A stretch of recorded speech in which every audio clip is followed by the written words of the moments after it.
Bago matapos ang araw, nakatanggap kami ng isang balita. Binabalitaan kaming cobra sa Davao. So kahit ganitong oras, kailangan namin biumahi pamula Bukidnon hanggang Davao. Alam mo namin na pag-captured yung king cobra, it's either injured siya, mahina siya, or patay na. Yun yung inaalala namin, kaya gusto namin makarating na maaga.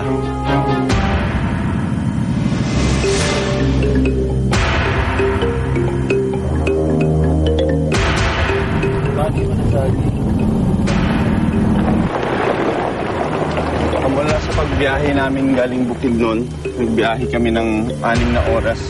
Tapos nagpahinga lang kami ng konti, ano.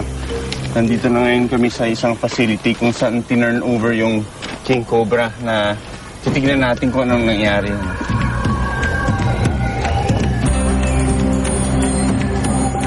Wala na rin namin sa contact.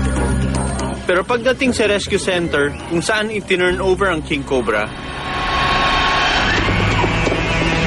Okay na ako. yun, nakita namin, nung dumating na kami, na-receive namin yung balita na patay na yung king cobra na tinurn over sa kanila. So ito, first time namin makita ng buo pa siya, hindi pa natatanggal yung meat niya sa loob, ano.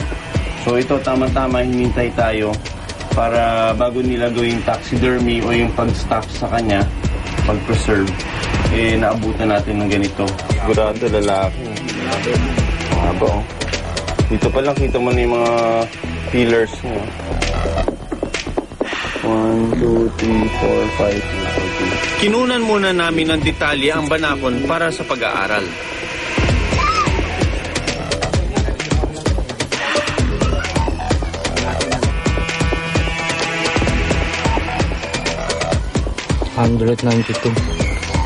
King cobra is the least studied venomous snake dito sa Pilipinas. Especially here in Mindanao. Gumagawa tayo ngayon ng study para ma-determine kung ang king cobra dito sa Mindanao is different from the king cobra Almost 8 in other parts of the Philippines, like Luzon and the Visayas and Palawan. Bago natin i-extract, i-aspirate, subukan natin i-milk. Okay, sige. Ano? Baka meron pa. Ito, no, ito yung kailangan lang natin ng clear na glass para makita kung tutuloy yung venom dito. Tapos kukuha ko ng syringe para ma-extract doon kung may makukuha tayo. Mahalagang maumpisan ang pag-aaral kung paano makagagawa ng pangontra sa kamandag ng king cobra. So yung pag-milk natin, hindi tayo naging successful sa pag-extract dito sa patay na king cobra. And then we tried extracting using a syringe. Wala din tayo nakuhang venom doon. Dinisect natin, nakita natin merong distinct gland dito, no, na medyo malambot. Dito natin pinadaan yung karayom at nag-ano tayo ng negative pressure. Walang sumamang fluids doon.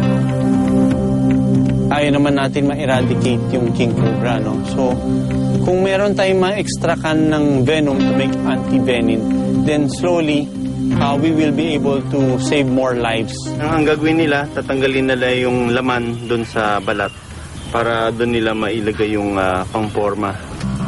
Taxidermy ang paraan ng pagpre-preserba sa katawan ng mga patay na hayop. This would give us an opportunity para ma-necropsy na rin. Yung necropsy, ang ibig sabihin parang autopsya sa tao. Ano ba yung kinamatay nito? Hemorrhage, no? Hindi normal na pag nagdadissect ka ng papatay na hayop, ganyan hemorrhagic na, no?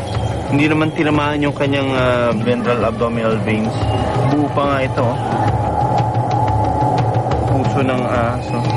Parang hemorrhagic din siya. Mukhang napatay ang king cobra dahil sa tindi ng pagkapalo dito.